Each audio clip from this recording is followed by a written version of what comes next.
Namaskar. Welcome to this session. We are commencing to take up the Brahmacharya of Yamas. At the outset, let me tell you, Brahmacharya is not celibacy. Again, the problem of translating the concept in a word. So Brahmacharya is Brahmacharya and it should be taken as a technical term, as is often the case in Patanjali Yogasutras.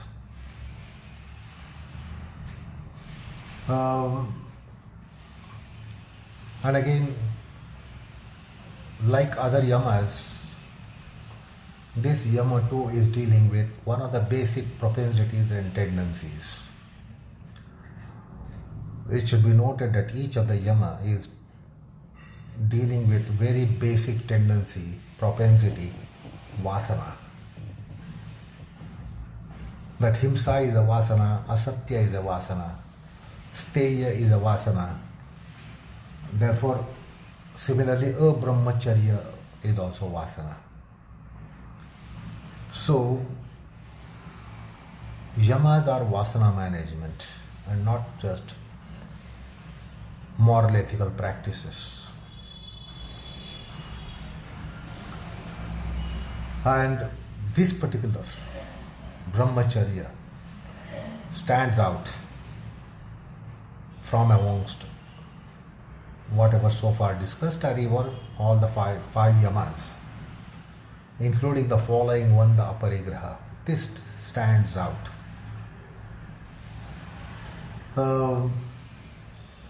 Because for any life form, there are four basic tendencies absolutely common.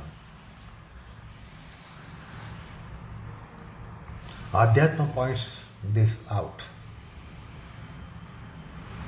Aahara, Jivobhaya, Nidra and Maithuna. These are four basic tendencies of any life form. And all the four are formidable kind of Vaasanas.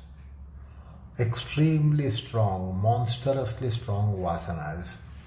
Aahara, the Vaasana for food. Jivobhaya, the fear of extinction. Nidra is also Vaasana, because we are familiar with Nidra as vritti. We are familiar with Nidra as a state of consciousness. So apart from that, Nidra being state of consciousness and vritti, it is also Vaasana. And the last one is Maithunam. Maithunam is act of sexuality. So these are very basic, very formidable Vaasanas with whatsoever no exception. And these are common to all life forms, not just mankind, not just human being, but just the life. Something being life, these Vaasanas are there. And more important to be noted that these are extremely strong Vaasanas. Balavan, absolutely Balavan Vaasanas. And many people have tried to really thwart these Vaasanas.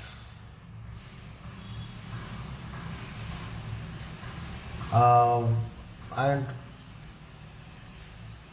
those who really are proclaimed to great human beings have not really vanquished these Vasanas. They could not really thwart these Vaasanas. So many did try, many human beings did try. Like man is inclined to make ventures. Some people, they make ventures, and many have ventured to really take a strong encounter with Aahara, Bhaya, Nidra, Maithuna, but then have been defeated. And the history tells us that these are extremely strong Vaasanas.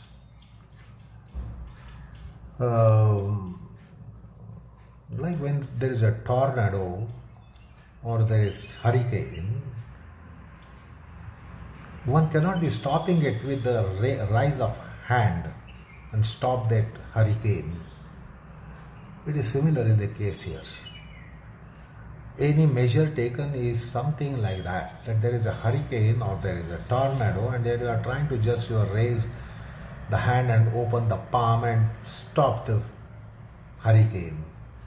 It doesn't happen like that. Or it is just trying to open an umbrella where there is cyclone. A cyclonic wind, the umbrella will not be able to withstand. This is like opening an umbrella when there is a cyclonic wind flowing. So these Vaasanas are something like that. That is what we have to understand. Another point to be noted with a very nomenclature here, Brahmacharya. Now this Brahmacharya, why is it that I said right at the outset that this is not celibacy? This is not just restraint of a tendency. It is to be in Brahma. It is to be in Brahmatattva. So to be moving in Brahmatattva, to be staying in Brahmatattva, to be all the time in Brahmatattva, to be having Acharanam in Brahmatattva is Brahmacharya. So this very well tells us that this is not at all celibacy. It is Brahmatattva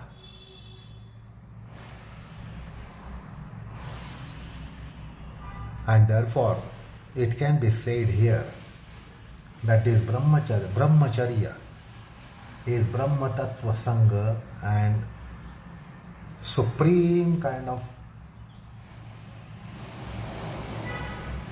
unexceedable quantum of Satsanga.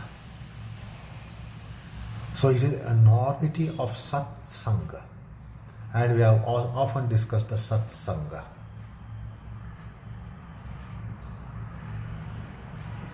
And therefore it suggests that Brahmacharya has the means primarily of the kind of Satsanga. With no Satsanga, there is no Brahmacharya, not even as an exception. The pragraha, nigraha is not going to work. Your resilience, your determination is not going to work. While the whole celibacy is structured over resilience, restraint and resolution. So that is the means of celibacy. To practice celibacy and to be a celibate, you need resilience, you need determination, you need pragraha, nigraha. And in Brahmacharya, it's not going to work. The resilience, determination, etc. is not going to be the means of Brahmacharya. So, another point to be noted that Brahmacharya is Paramoccha Udattataa. Paramoccha supreme and highest kind of sublimation.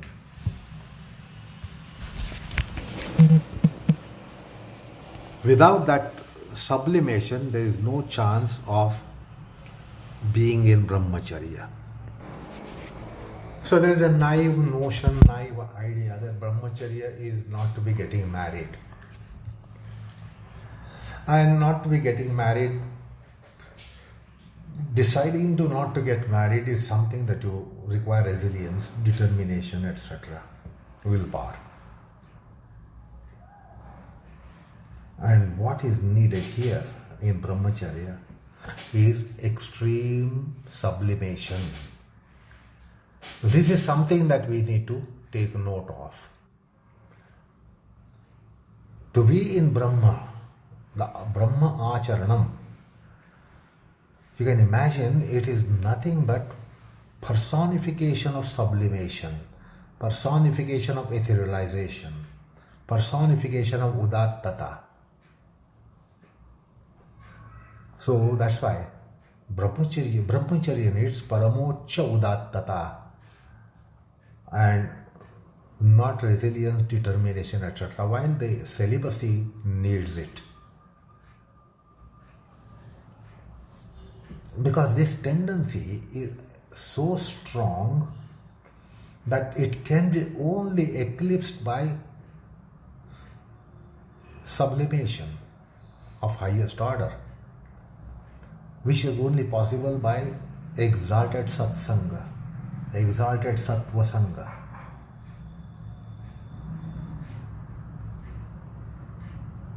Because it is experience of everyone that the sexual tendency is extremely strong and it will be just toppling any kind of resilience. It's a formidable force when a sexual tendency is triggered within, and it triggers on its own. It doesn't need any stimulation. It gets triggered on its own. That's why it is called a Vaasana.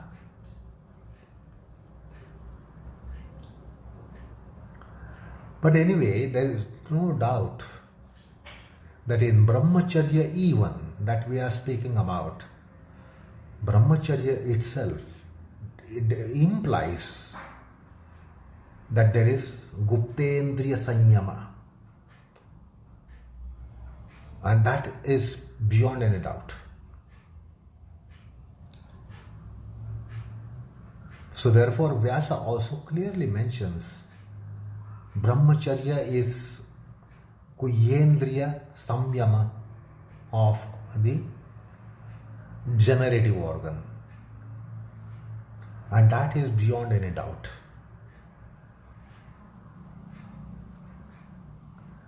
And that is why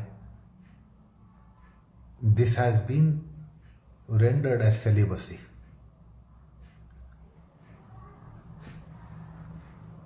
But there is a big difference between Brahmacharya, the concept that comes in Dharma,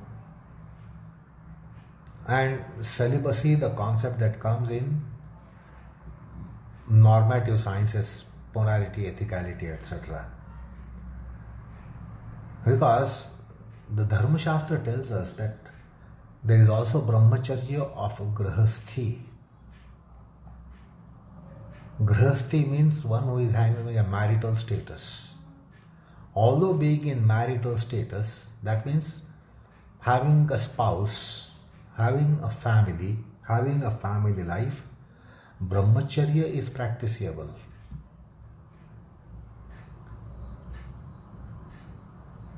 And that's why one needs to look into Dharma Shastra to really understand what is Brahmacharya. Otherwise, generally and commonly it is felt the Brahmacharya is to sand this Vaasana absolutely, and therefore there should be no marital status, no married life, no family life, no wife, no husband, no children.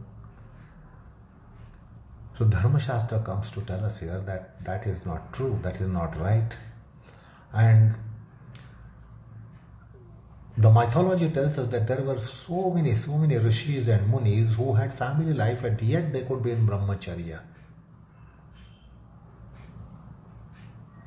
That's the unique aspect of that very extremely the most intriguing concept of Brahma. We know that Vasishtha, Atri, Yajnavalkya, all these noble seers, they were in Grihasthashram. They had wives, they had family life, but yet they could be in Brahmacharya. So to understand Brahmacharya in perspective, we need to look into Dharma Shastra. To understand Brahmacharya, we need to look into Vedanta Shastra, because only Vedanta will tell you what is Brahman, and this is Brahmacharyam, and Yoga Shastra will tell us what is Brahmacharya. The point is, even Grihasthis have Brahmacharya. It is not necessary that one must be without any such life, family life, marital status, etc. Despite being in marital status, there can be Brahmacharya practiced. So this is a unique concept, what I am trying to say. A celibate will not come across celibate having a married life, celibate having a spouse, celibate having a child or children. While Brahmacharya can also be there for one who is in a marital status, who has family, who has children, who has spouse, who has wife, etc. And they can exalt in Brahmacharya. This is what the examples of the great Vasishtha, the great Atri, the great Yajnavalkya have presented before us. That they were Brahmacharis from the Vedantic perspective of Brahmacharya, and although being Grihasthis, they could be in Brahmacharya. So I want you to come out of that condition that perhaps usually one is, by mistaking Brahmacharya to celibacy and the single status. Anyway, therefore it is going to be an interesting discussion that we are going to have now. So the Brahmacharya Palanam, observing Brahmacharya, is again Kaya, Vacha, Manasa, like is the case of all the Yamas and entire Adhyatmic practices, that they must be Kaya, Vacha, Manasa, by body, by breath and by speech. And therefore we need to understand Brahmacharya Kayika, Vachika, Manasika. So what are the dimensions of Brahmacharya from the perspective of Kaya, the body, the Vacha, the speech, the Manas, the mind? So also the Abrahmacharya can take place Kaya, Vacha, Manasa. Absence of Brahmacharya or opposite of Brahmacharya can also be due to these instruments, Kaya, Vacha, Manasa. It all sums up to say that there must be restraint over Guhyendriya,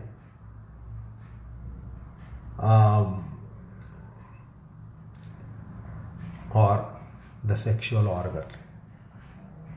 It's enormous organization, management of sexual organ, sexual tendency. And the strange thing about this particular organ, which in Yoga Shastra is referred to as Guhyendriya, the secret organ. This Guhyendriya, the secret organ, means Sarvendriya Sanyama. Unless you are restrained in all the other organs, you cannot be restraining this organ. While in case of other organs, you can restrain that organ exclusively. But when it comes to Brahmacharya, or when it comes to violation of Brahmacharya, It can be violated by any organ and every organ of the body, embodiment. So therefore Brahmacharya implies Sarvendriya Sanyama. The Antarbahya Indriyas can dissipate, and there should be no dissipation in Antarbahya Indriyas, external internal organs. They all need to be restrained. So Brahmacharya means restraint of all organs. And Brahmacharya is by compromising any of the organs. So Brahmacharya will be committed by all organs, and it should not be mistaken that it will only will be committed by one secret organ, private organ. It will be violated by all organs, because it is Kaya, Vacha, Manasa dimension there. So the Brahmacharya would be compromised with by any organ, any motor organ, any cognitive organ, any internal organ. And that is why it is vulnerable. Brahmacharya is easily vulnerable because any organ can be a spoiler.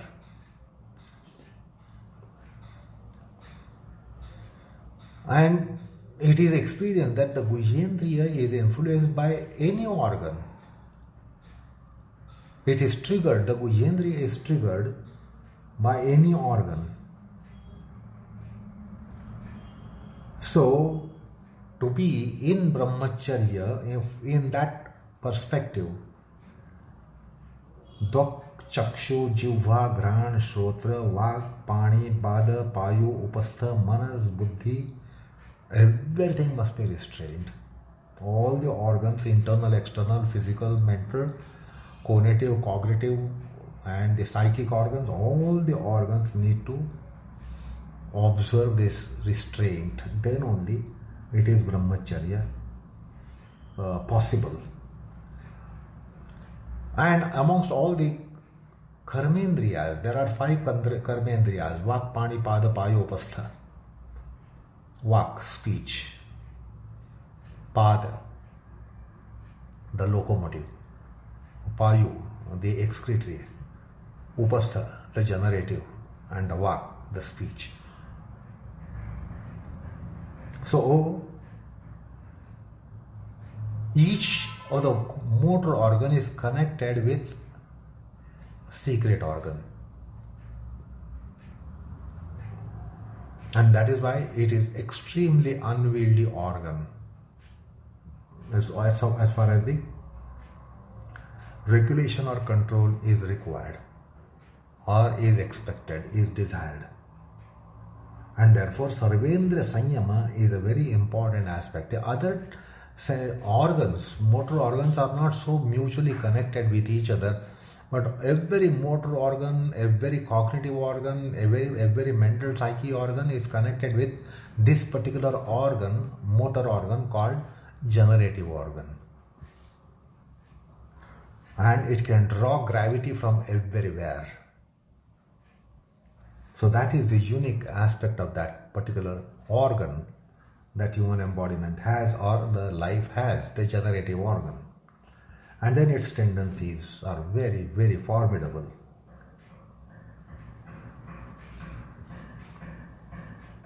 So that is what is another dimension that we have to consider as to how this is a unique motor organ. Its power, the unique motor organ and its power. This is something that we have to consider if we are going to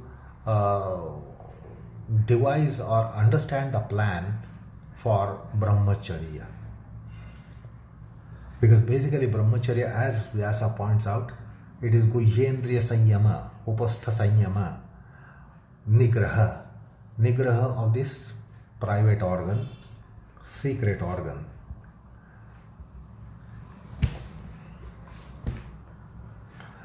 And therefore it needs, Brahmacharya needs an orchestration of all the organs of body. Jnanendriyas, Karmendriyas, Manasendriyas, all the organs must be orchestrated properly for Brahmacharya in the sense of restraint of that organ is concerned. And that's why Yogavartikar makes it clear that by Brahmacharya, Guyendriya Sanyama implies, it implies Guyendriya Sanyama, but Guyendriya Sanyama implies Sanyama of all organs. And Vachaspati Mishra in the Tattva Vaisharadi, while describing the Brahmacharya, as to how Brahmacharya happens, which is more dominant and most prominent of the tendency. So he quotes Daksha Smriti, one of the Smritis, Daksha Smriti. And he draws our attention to Daksha Smriti, which says, Smaranam Kirtanam Kelihi Prekshanam Guhyabhashanam Sankalpo Adhyavasayascha Kriya Nivrutti Evacha Etat Mithunam Ashtangam Pravadanti Manishanaha Viparitam Brahmacharyam Etat Eva Ashtalakshanam. 7.31 and 32 verses of Daksha Smriti. So, the Brahmacharya is eightfold, Ashtanga. And therefore, there are Ashtangas of Brahmacharya. Where will you have to restrain, to have a restraint of the nature of Brahmacharya? Smaranam, Kirtanam, Kelihi, Prekshanam, Guhyabhashanam, Sankalpo, Adhyavasayascha, Kriya. So these are 8. There must be nivrutti in all this. We must refrain ourselves from all this. So the skhalanam or dissipation of that sublimation needed for Brahmacharya, resulting into a Brahmacharya, takes place Ashtavidha in 8 ways. The first one is Smaranam. That means just memory of sexuality. This will collapse the structure of restraint.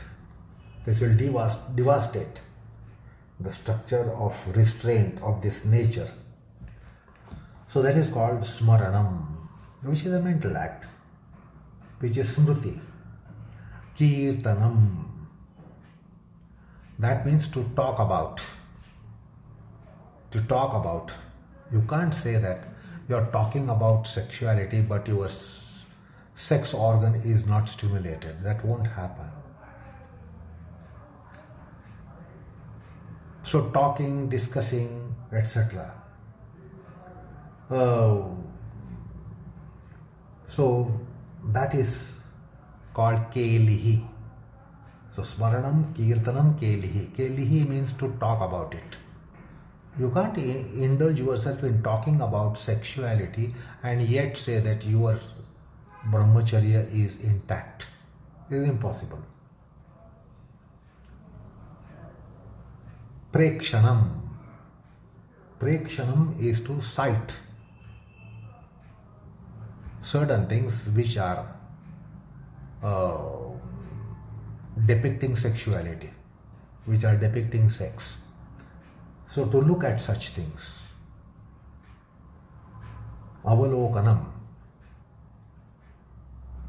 or that is looking at opposite sex with that what do you call lousiness. So that also will just collapse any restraint of the nature of Brahmacharya. Guhya Bhashanam, talking about these things, secret things, or Sankalpa.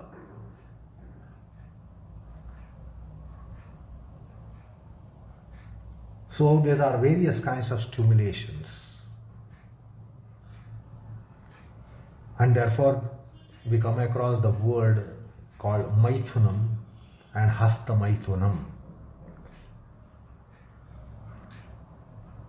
So act of which is related to this organ called masturbating.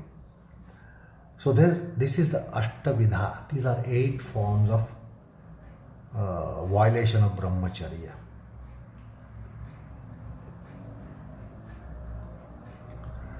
Then one of the later commentators called Hariharananda Aranya, who penned down a commentary called Bhaswati, he says in our times means is already nearly 150 years back, 200 years back. To be Guptendriya is so important because the Vastra Pravaranam, that means your clothing that you put on, should be such that it will not instigate someone to indulge in sexuality. So you must be properly dressed.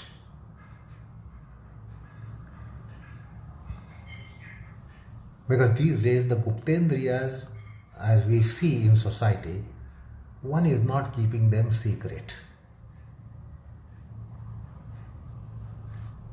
And that we see in overindulgence that is so rampant in our times. So he makes a point to mention that the Guptendriya should be kept Guptendriya. We don't keep Guptendriya as Guptendriya. We wear dresses where that organ really doesn't remain secret or veiled, covered. So what Vachaspati says here is quite significant. It is not just restraining that particular organ. Brahmacharya is not just restraining that particular organ, not just suspending its act of that organ. It can be violated by Sri Prekshanam, looking at the opposite sex. Vartalapa, talking about opposite sex. Or Angasparsha, or having a physical contact or touch with opposite sex, and all that done with lousiness, amaryada hava, that is lousiness, and deliberately, hetu purassara, deliberately doing it. All these things are going to violate it. One must be free from this kind of conduct.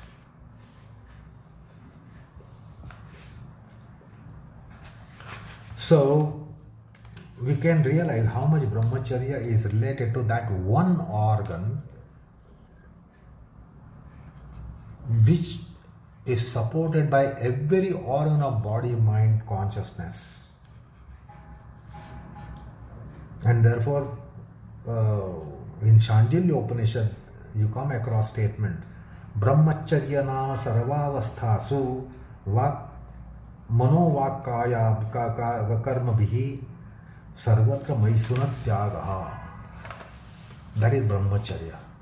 Absolutely doing away with, in all the states of mind, sarvavasthasu, manovakkaya karmabhihi, any act of manas, kaya and vacha, sarvatra maithuna tyagaha. Everywhere this maithunam should be kept at bay. The sexuality should be kept at bay. Sarvatra maithuna tyago brahmacharya uchyate is what this Upanishad is telling us in 12.8. In Linga Puranam, it is worth taking note of, maithunasya apravrutti manovakkaya karmana brahmacharya iti proktam yatinam brahmacharinam. Maithunasya apravrutti for sexuality, vakkaya manasa. So that would be Brahmacharya. And there is another interesting statement that comes in Agni Puranam. It says all your acts are tainted. They are spoiled. They are tainted if there is no Brahmacharya. So, the violation of Brahmacharya will spoil any act that you perform. All those acts will be tainted, spoiled by a Brahmacharya. So, with violation of Brahmacharya, no act of yours is genuine, authentic and pure. It will be spoiling any act. It might be personal act, to business activity of life, to social life, to family life, act, whichever kind of act you do, vocational, professional. Like if you are in a professional act and then this sexual tendency comes up, it spoils your activity. It's a spoiler. And it all becomes viphala. Brahmacharya kriya moolam anyatha viphala kriya. Agni Puran says otherwise any kriya will be viphala. That means any other kriya, any kriya that you might handle, carry out, be in, will be viphala. That means it will be spoiled. So that is what Agni Puranam says in 183.11. So understand how, if any act of yours is to be genuine, authentic, done wholeheartedly, it will be spoiled by a Brahmacharya. If Brahmacharya is violated, any act of yours is going to get spoiled. It will be spoiled, invariably spoiled. Then, in Mahabharata, Bhishma Pitamaha was incarnation of Brahmacharya. He was personification of Brahmacharya. He has exemplified the Brahmacharya, exalted the Brahmacharya, Divyikaranam of Brahmacharya from what he says in Mahabharata. So he says, Brahmacharya is Brahma Swarupam. Brahmacharya is equated to Brahma itself. Now understand how immaculate it must be, Brahmacharya. To be equating it with immaculate principle of Brahma, taintless, dentless, spotless principle of Brahma, as described by Vedanta.